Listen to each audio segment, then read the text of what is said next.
I work at a gas station in rural Pennsylvania. It's a boring job, but it's pretty easy and it pays alright. A few weeks ago, this new guy started. I'll call him Jeremy. Jeremy's weird. He's about 25 or 26, and he hardly speaks. But he's got the creepiest laugh I've ever heard.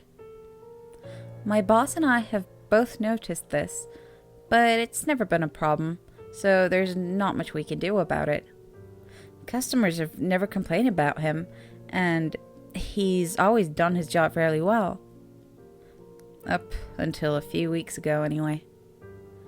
That's when things started going missing. Employee theft can be a problem at any business that sells consumer goods, and there's only one person working at a time at this gas station. It's a pretty small place.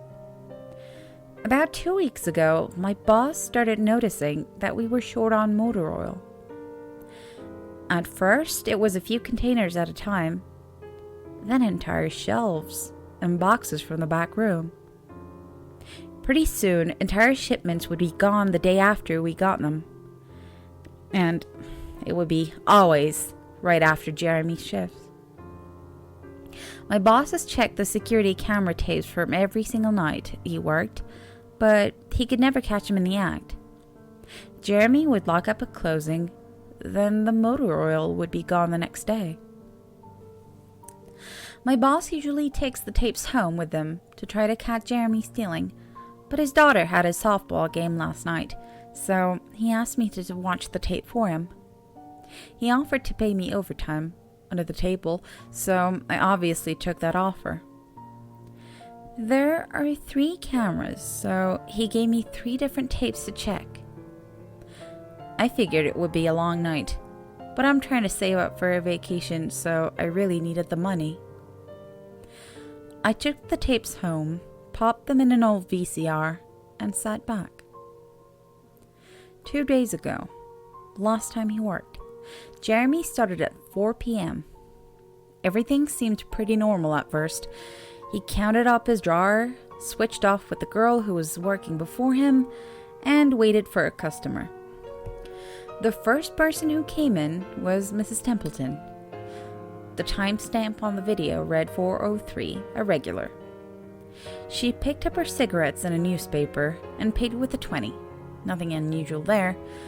The next customer was some local guy named Ron. He drives a motorcycle, usually comes in every few days. He filled up his tank, got a bag of beef jerky, paid with his credit card, and then left. Next was some guy with a cowboy hat. I'd never seen him before, but we get plenty of strangers passing through, just like at any other gas station. He got $40 worth of diesel fuel, paid with a $100 bill, and went on his way. I sat back inside. The only thing more boring than doing this job is watching someone else do it. My boss's offer was enough to keep me watching, though, so I left the tape on. Everything seemed pretty normal. I had a feeling that if Jeremy was stealing motor oil, he knew we were suspicious of him by now. I didn't expect him to be dumb enough to let us catch him on the camera. Things stayed boring and routine until about 5 o'clock. At 5:03, Mrs. Templeton came back in. She must have forgotten something, but she didn't. She bought the same pack of cigarettes as before and the same newspaper. She paid with another 20. That's odd, I thought. But then again, she's a little absent-minded. I thought Jeremy should have told her she already got her smokes, but it's not against the rules to sell somebody the same thing twice. That's when Ron came in again. He bought another tank of gas for his motorcycle again. I later checked the outdoor camera because I thought maybe he had another car he wanted to fill up. And the same pack of beef jerky. He paid with his credit card again. No big deal. I figured this was just a weird coincidence. Mrs. Templeton is forgetful, and Ron probably owns more than one Harley. That's when the guy in the cowboy hat came back in. I felt a chill run down my spine. Don't get Diesel. Don't get Diesel. But he did. He got $40 worth of diesel fuel and paid with another $100 bill. Every move he made was identical to his first visit, right down to the way he scratched his nose before he walked out. Either this guy is rich, owns a lot of trucks, and just moved into town, or something really bizarre was happening. I kept watching. Every customer for the next hour was the same as before, every single one. I was seriously freaked out, and then, at 6:03, Mrs. Templeton came back in. She bought her cigarettes and newspaper again, and paid with a 20 again. I thought I was going to lose it. I only watched another half an hour before I started fast-forwarding through the rest. It was all the same. Every customer would come in the exact same times, exactly 1 hour apart. Now, I know what you're thinking. That sneaky motherfucker Jeremy had messed with the tapes. He had run a loop of his first hour of business over and over. And that wasn't the case. There are windows around the cash register area that the camera covers, and I watched the sunlight fade as time ran on. Jeremy's routine didn't loop over. He swept, mopped, restocked, and did all his duties exactly how you would expect. But the same customers kept coming in. I was panicking at this point. Something was seriously wrong with what I was seeing. I had no explanation for it. I skipped ahead to when he locked up and walked out to his car. He hadn't stolen anything, but I kept watching just to make sure. I fast-forwarded one last time to about midnight. At exactly 12:03, out of nowhere, Jeremy's face pops up on the camera. I don't mean he moved his head into the view. I mean that 1 second the store was empty.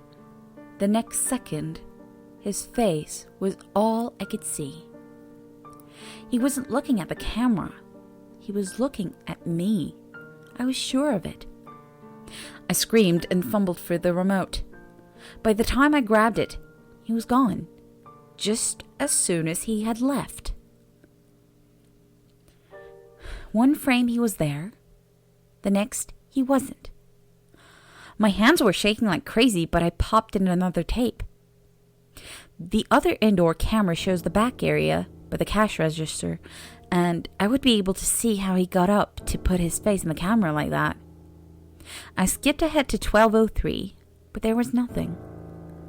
I would have been able to see him standing on a chair or something on this tape, but he wasn't there.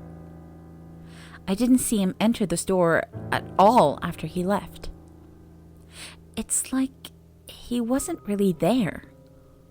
He doesn't know the security code, and no alarms were triggered that night after he locked up. What I did see, however, was that at 12:03, the motor oil vanished off the shelf. All of it. Same as Jeremy's face. 1 second it was there, and the next it wasn't. I turned that tape off and went to bed, but I didn't get a wink of sleep. My body's exhausted right now, but my mind is racing. That tape was undoubtedly the creepiest, most disturbing thing I've ever seen in my entire life. I work in a few hours. My boss asked me to bring the tapes back in and let him know what I found out. But really, what the hell am I going to say? Jeremy works the night shift tonight, directly after me, and the plan is for my boss to come in just before I leave and confront him with me, as I'm supposed to be the one who caught him stealing. I've no idea what I'm going to do. I suppose I'll have to show my boss the tapes. But I don't want to watch them with him. I never want to see something like that again. I can't get the image of Jeremy just smiling directly into the camera out of my mind. It was the creepiest look I've ever seen on another human being's face. Anyway, I'm gonna try again to get some last minute sleep before I have to go in and deal with this. I'll let you guys know what happens. Update. 2:49 p.m.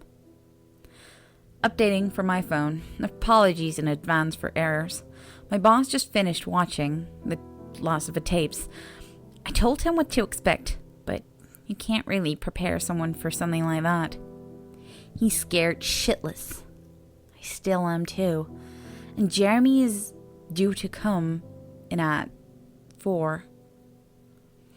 We've got a little over an hour to get our shit together, but neither of us knows what to say to him. Is he just a fucked up guy who likes to steal motor oils and scare the shit out of people? Or is he something else? I don't know if this is crazy, but does anyone think he could have anything to do with a time loop? My boss said he never noticed anything like that in the other tapes, but the way he popped up in this one made me think that he knew I would be watching.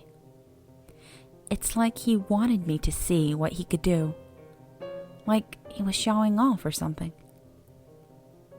The way he smiled into the camera was like a little kid showing you a sandcastle they built or something. I don't know. I probably sound crazy. I sure feel the part. I'm going to talk to my boss some more. We have to calm ourselves down and figure out how to handle with this. I'll update again tonight, but I have a really bad feeling about how this is going to play out. Update. 4:33 p.m. No sign of Jeremy. Tried calling him, but his phone has been disconnected. We're calling the police. Update. 5:33 p.m. No sign of Jeremy. Tried calling him, but his phone has been disconnected. We're calling the police. Update. 6:33 p.m. No sign of Jeremy. Tried calling him, but his phone has been disconnected. We're calling the police. Update. 7:33 p.m.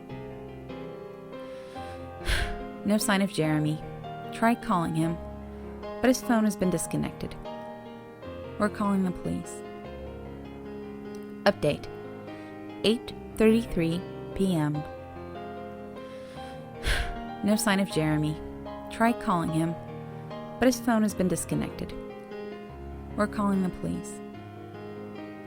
Update. 10:58 p.m. Holy shit. Holy shit. Holy shit. Holy shit. I just got home and saw my previous updates.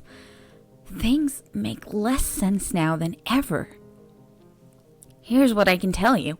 I went to work, Jeremy never showed up, my boss and I decided to call the police, as you're well aware. When I picked up the phone to call, though, the sun went out. I shit you not, that's what I thought happened. Apparently I blacked out for exactly 5 hours, because when I looked at the clock, it was 9:33.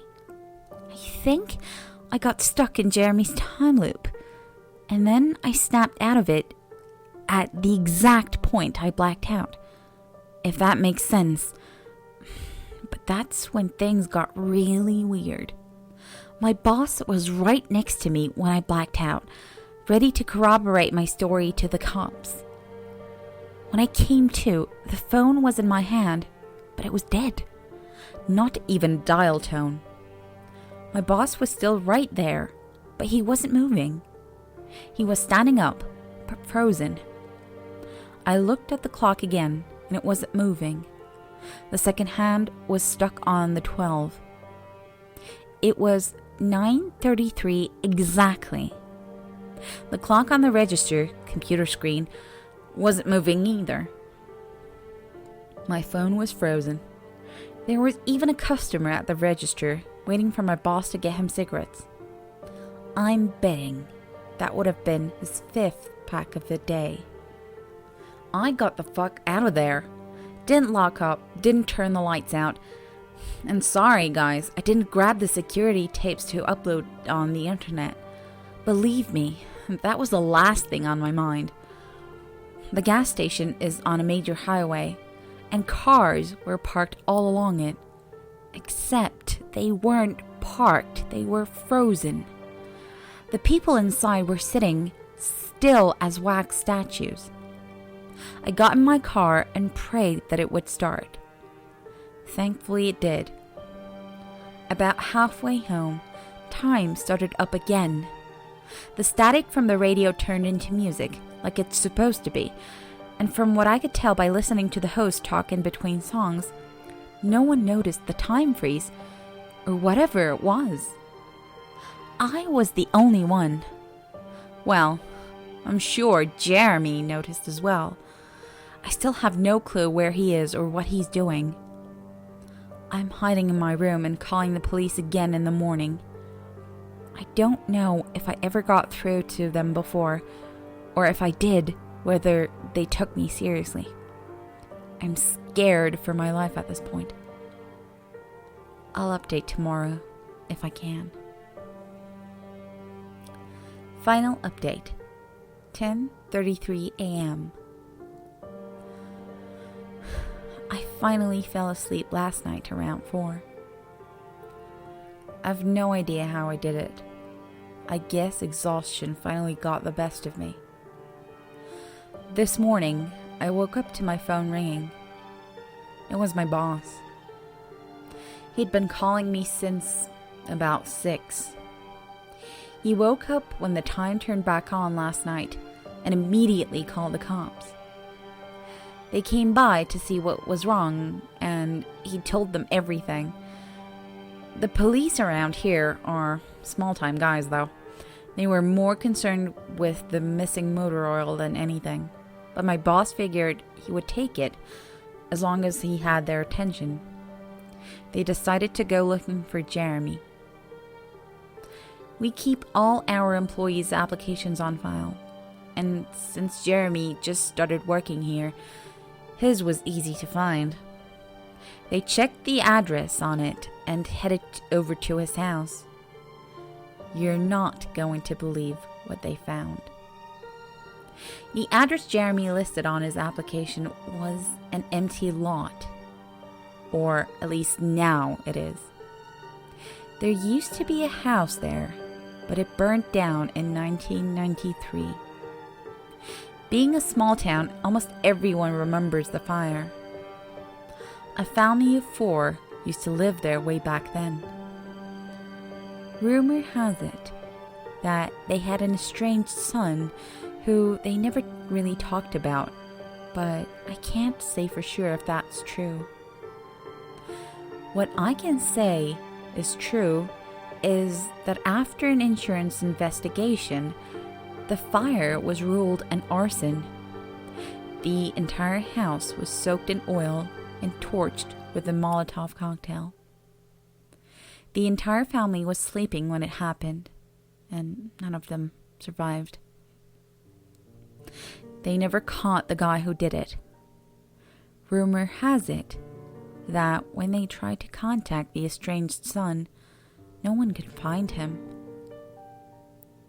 Anyway, my boss called and told me this, and I freaked out. When he asked me to come to the gas station, "What? Are you crazy?"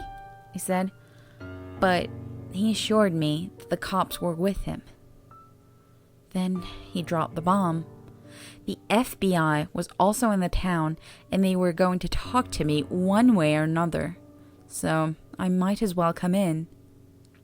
It was about 7:15, and I wanted to go back to bed, but I figured I wouldn't be able to sleep much more anyway, so I went down.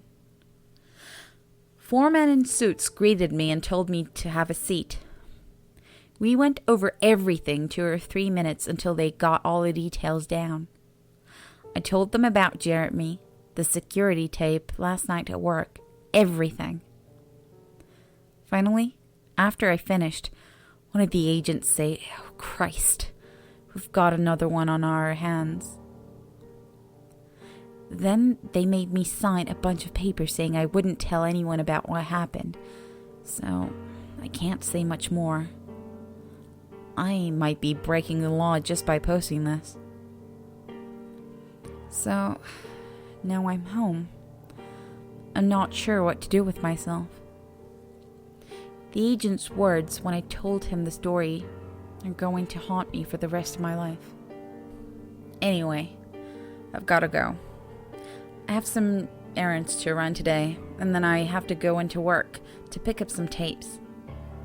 My boss and I think this new guy Jeremy is stealing motor oil, and I have to watch the security footage to see if I can catch him doing it. I have better things to do, but my boss is paying me overtime under the table, and I'm trying to save up for a vacation, so I could really use the money. It should be pretty simple. The oil always goes missing right after his shifts. I figure I'll just watch the tapes, catch him in the act, and that'll be that.